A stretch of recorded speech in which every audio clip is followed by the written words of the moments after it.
जल्दी वहां से हटो। हेलो बच्चों, welcome to Aar Paar series. आज हम electric charge and electric field में जो भी फॉर्मूले हैं टोटल आपके कुछ ही मिनटों में हम इसे कंप्लीट करने वाले हैं। ये आपके बोर्ड पॉइंट ऑफ व्यू से काफ़ी इंपॉर्टेंट लेक्चर होने वाला है। तो चलिए वीडियो को शुरू करते हैं। रोम रोम भाइयों। सबसे पहला जो हमारे पास फॉर्मूला आता है इस चैप्टर में electric charge and electric field में, वो आता है कूलम्ब्स लॉ पर। किस पर आता है? Coulomb's law.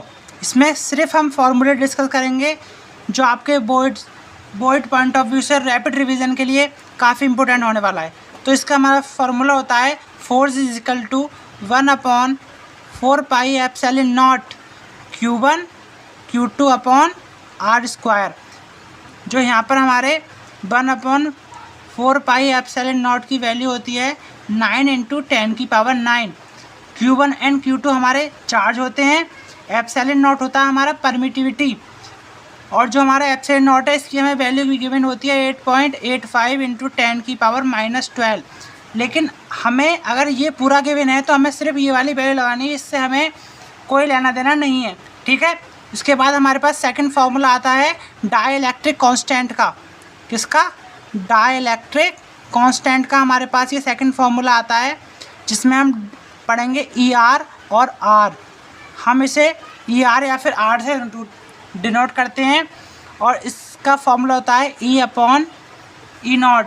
जो हमारा E0 होता है, जो हमारा E होता है वो होता है परमिटिविटी ऑफ मीडियम। वो किसी भी मीडियम में हमारी क्या परमिटिविटी होती है।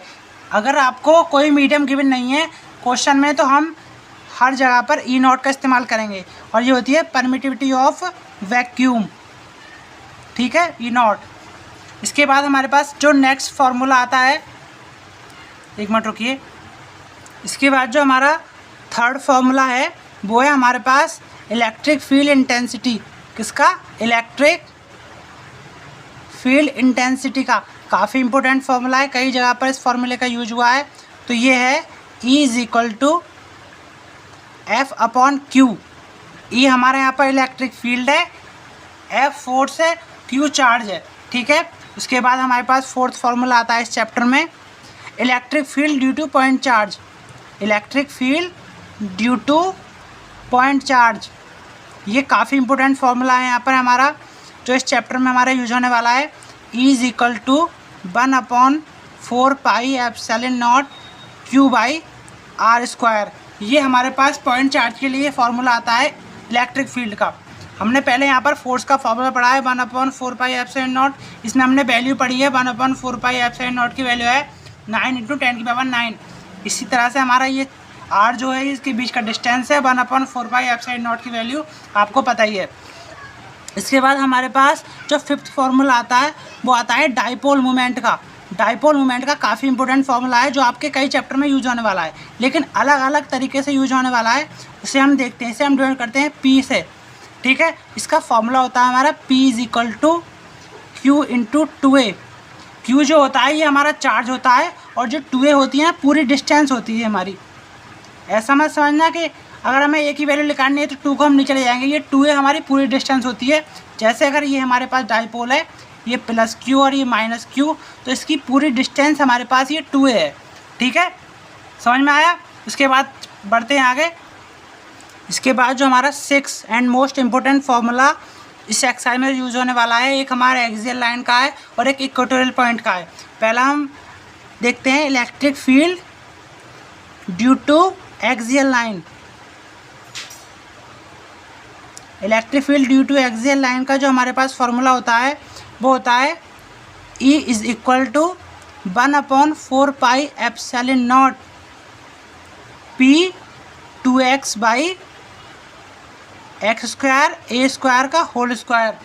ठीक है। और इसे हम दूसरी फॉर्म में भी लिख सकते हैं E = K 2p/x³। जो ये हमारा हमने दोबारा कैसे लिख लिया, अगर हम स्पेशल केस देखें तो स्पेशल केस में हमने इस चैप्टर में पढ़ा है कि अगर हमारा x मच ग्रेटर देन हो A, तो ये हमारे पास ये फार्मूला बनता है। यहाँ पर जो k है वो है 1/4 पाई एप्सिलॉन नॉट। ये यहाँ पर इसकी k की वैल्यू है। ठीक है, समझ में आया? ये हमारे पास हो गया एक्सियल लाइन का फॉर्मूला। और जो हमारे पास x है ये हमारी डिस्टेंस है एक्सियल पॉइंट पर। जैसे ये हमारे पास एक डाइपोल है plus q and minus q, हमें इस पॉइंट पर इलेक्ट्रिक फील्ड निकालनी है।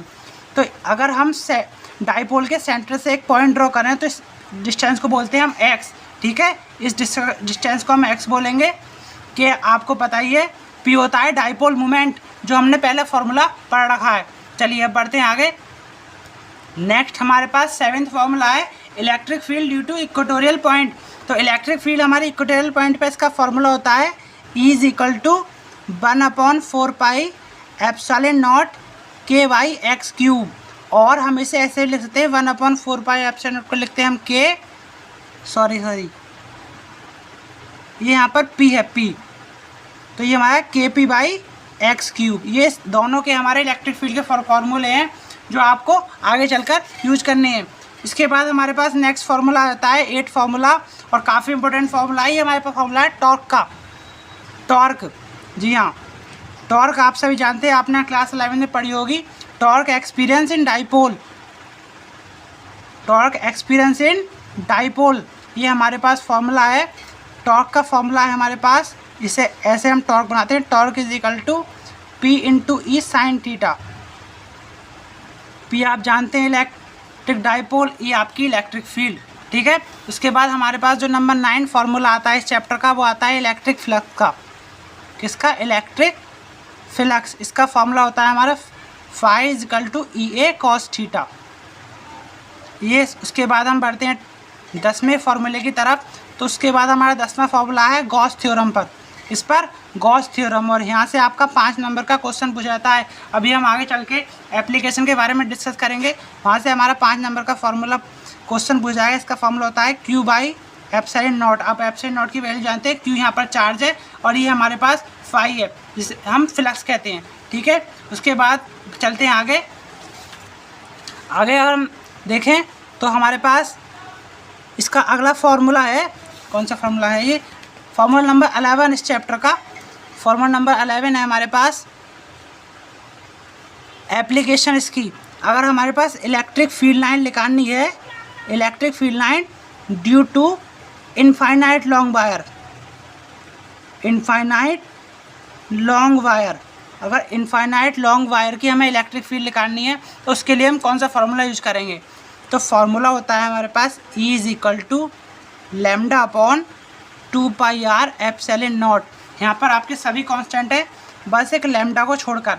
अगर आपको लैम्डा निकालना है तो लैम्डा की होता है हमारे पास linear charge velocity, linear charge density, जिसका फॉर्म होता है lambda is equal to charge पर यूनिट लेंथ, ठीक है।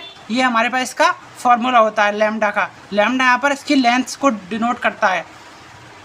उसके बाद हमारे पास नंबर 12 फार्मूला आ जाता है electric field due to infinite long wire, due to infinite long sheet, infinite long sheet. तो इसका हमारे पास फार्मूला होता है E is equal to σ/2 epsilon naught. Sigma है हमारे पास सरफेस चार्ज डेंसिटी। क्या है? Surface charge density. Surface charge density का हमारा फॉर्मूला है सिग्मा इक्वल टू चार्ज पर यूनिट एरिया, ठीक है। ये हमारे पास सिग्मा का फॉर्मूला है। उसके बाद हम इस चैप्टर के बढ़ते हैं नेक्स्ट क्वेश्चन की तरफ, नेक्स्ट फार्मूले की तरफ। जो हमारे लास्ट फार्मूला हैं इस चैप्टर के, वो हैं electric field due to spherical surface, electric field due to spherical surface, spherical surface. इसका हमारे पास पहला फॉर्मूला होता है outside the surface, outside the surface, outside surface हमारे इलेक्ट्रिक फील्ड होती है के आपका 1/4 पाई एप्सिलॉन नॉट Q/r²। ये होती है हमारे आउटसाइड द। अगर हम B की बात करें, B हमारी होती है ऑन द सरफेस। अब ऑन द सरफेस पे इसका फॉर्मूला होता है E is equal to KQ/r²। अब ये ऐसा, ये वाला r² क्यों होता है? क्योंकि हमारी ये जो है, ये हमारे हमने ये सरफेस लिया, इससे आउटसाइड हमने ये डिस्टेंस r मान ली, तो अंदर वाली हमारी रेडियस कैपिटल R है, तो हमने ऑन द सरफेस पे ये रेडियस मान ली। इसके बाद C हमारा लास्ट फार्मूला होता है इनसाइड द सरफेस। तो आपको ये बात पता होनी चाहिए, इनसाइड द सरफेस जो होता है हमारे पास इलेक्ट्रिक फील्ड होती है 0। क्यों होती है? कि जितना भी हमारे पास चार्ज होता है वो सिर्फ सरफेस पे होता है, अंदर हमारे पास कोई चार्ज नहीं होता है। तो अगर आपको वीडियो अच्छी लगी हो तो लाइक कीजिए, सब्सक्राइब कीजिए एंड आर पार सीरीज को सपोर्ट